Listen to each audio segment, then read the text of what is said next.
Hello, Gaslamp Killer. Very nice to meet you. Very nice to have you here. How are you? I'm fantastic.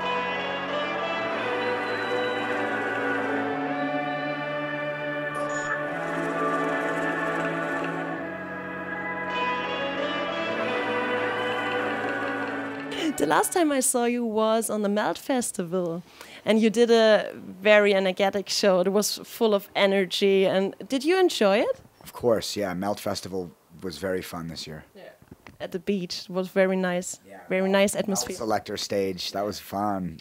Nice playing with the energy of the water so close to you. Yes. Fuels you. It was a little bit romantic with the moon and something like on the water. It was very, very nice. It was a nice night. I had a great time, and I spent all of Sunday at the festival as well. Yeah. Yeah, I came back for round 2 and got to see Bromance Crew, and Justice was amazing too. Cool. Very cool. Today we are here in Berlin because you are playing and you have your debut breakthrough, and that's why we're meeting here. And the first thing which came up to my mind was the artwork. And how did you came up with the idea for the artwork? Actually, I found the artwork on a blog, and the blog is run by an artist named Killian Eng, and he posts art that he creates and art that inspires him on his blog daily. It's a own work and inspiration blog.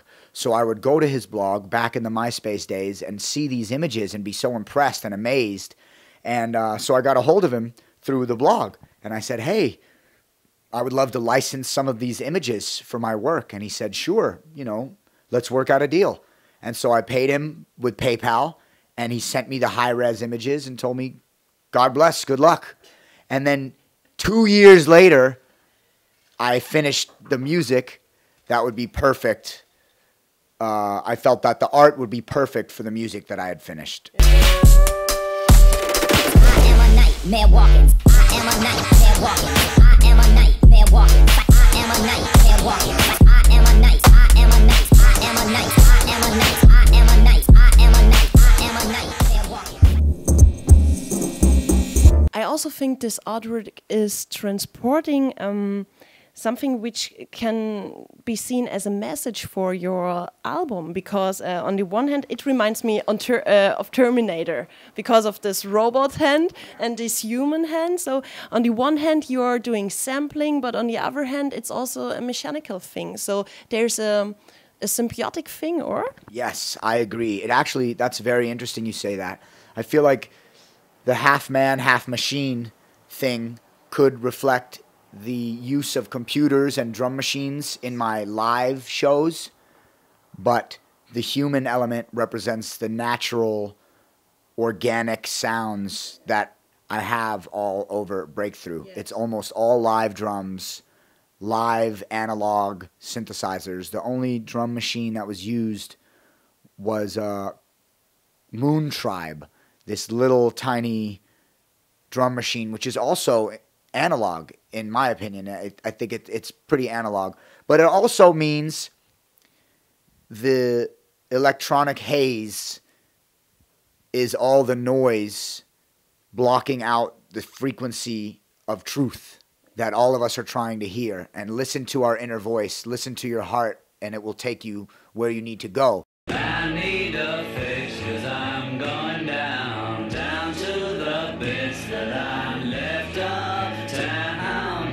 I need a fix 'cause I'm going down. Happiness is a warm gun. Happiness is a warm gun, mama.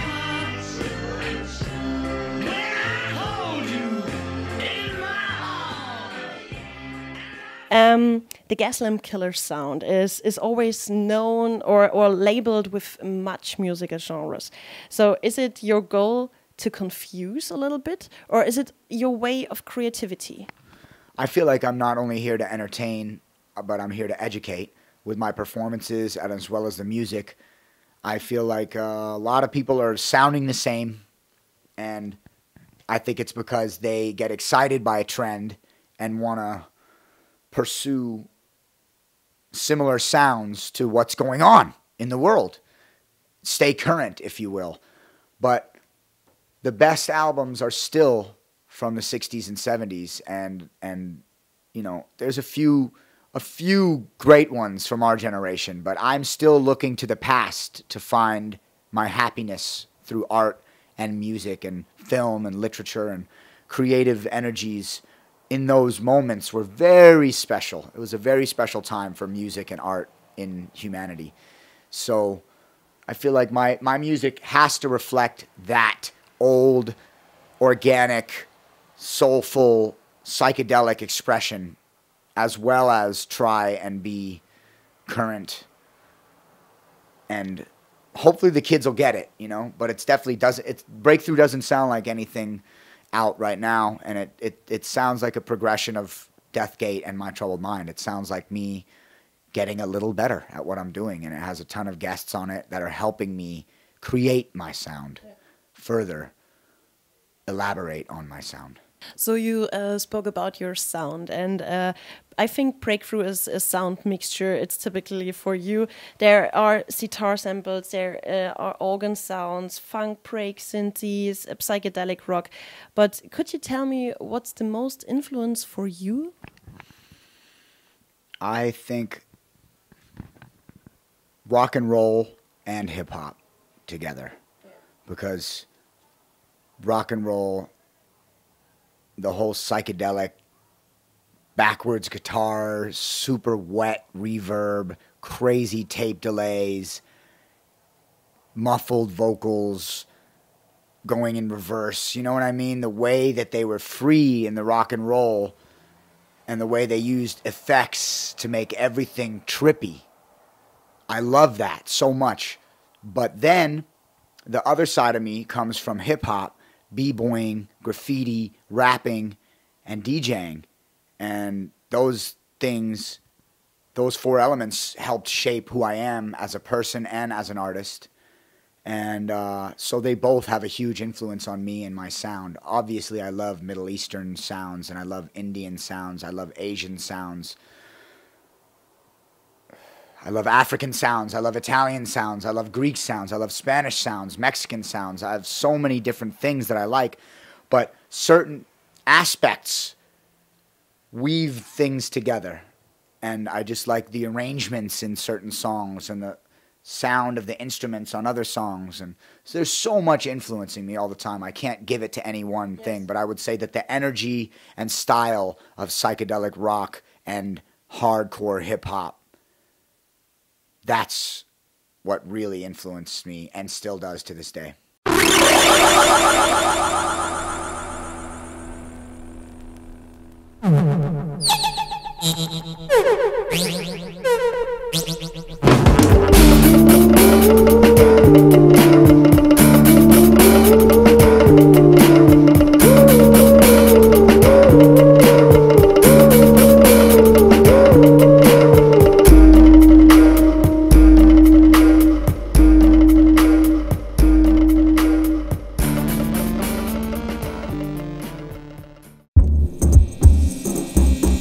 Do you see yourself more as a DJ, or more as an entertainer, or more as a performer, or nothing of these, or all together?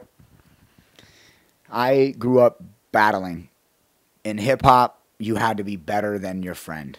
And my friends were better than me tenfold. Everyone I was around, always better dancers, better DJs, better artists, better rappers. Everybody was always better. So I was working so hard, training, trying to get better. And it's in me. The fire is in me, because I still feel like I'm training. I still don't feel like I'm as good as my friends. And in certain areas, I have to work way harder. But in the DJ performance area, it comes more natural. Yeah. So I do believe that I am, you know, a born performer, whereas working on the craft, the skills and the texture and the arrangements of everything is where I lack. The spontaneity I have, I feel. The performance energy, but the getting in the studio part, that's another story. It's very tricky. I asked myself if you did your album to do it also live, or is it a thing where you say, no, it's not possible to do it all live? I've seen DJs do their albums with bands. I've seen multiple electronic performers bring live musicians onto the stage with them. And it never really gets... I never really get the point all the way. I've seen some of my favorite artists ever collaborate with live instrumentalists on stage and have it fall short of amazing. And if you're going to go through the effort, it might as well be supreme. And it would take a lot of rehearsal and a lot of time, energy, manpower. It's a big ordeal. And only certain people have the time and the money to do these things, you know? And if you're not going to do it 100%, don't do it at all.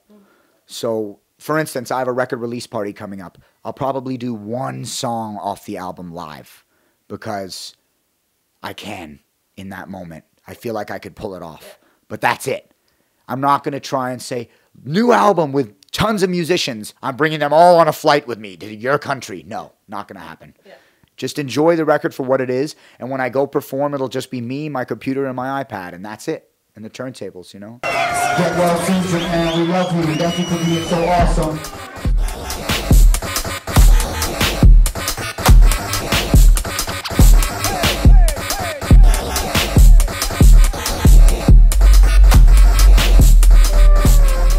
Myself, whom you choose, the Beatles or the Rolling Stones? The Beatles, for sure, had way more diversity. The Beatles, as soon as they found out about the Eastern vibes, they got some Eastern energy, and it changed all rock and roll and all pop music. Totally changed music forever.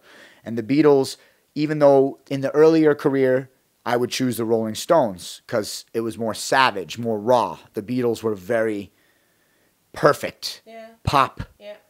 Sing-song bullshit. But then, you kidding me? I mean, the albums, after the first two records, they went so far beyond what almost any band has ever done. I still play more Beatles in my set than anyone I've ever heard. I don't hear any DJs playing that shit. But it has the energy of the freaking world in it.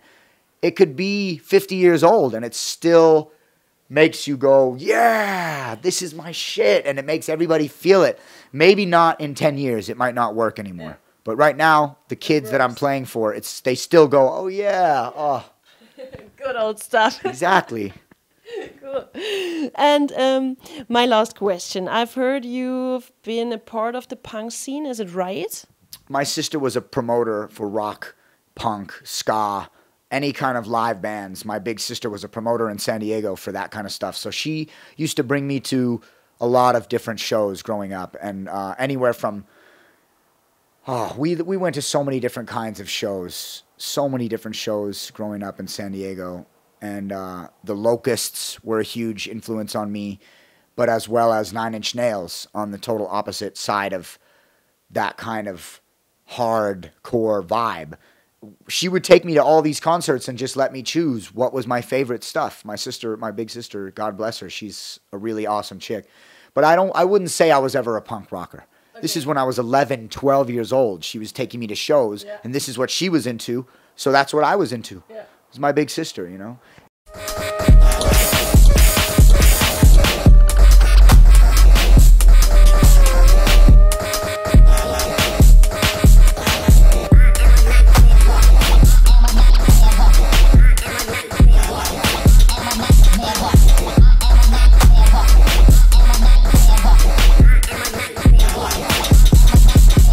September 18th, my debut album, Breakthrough, will be released on Brainfeeder.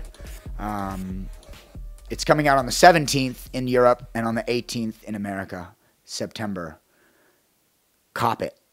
In other words, support the music, please.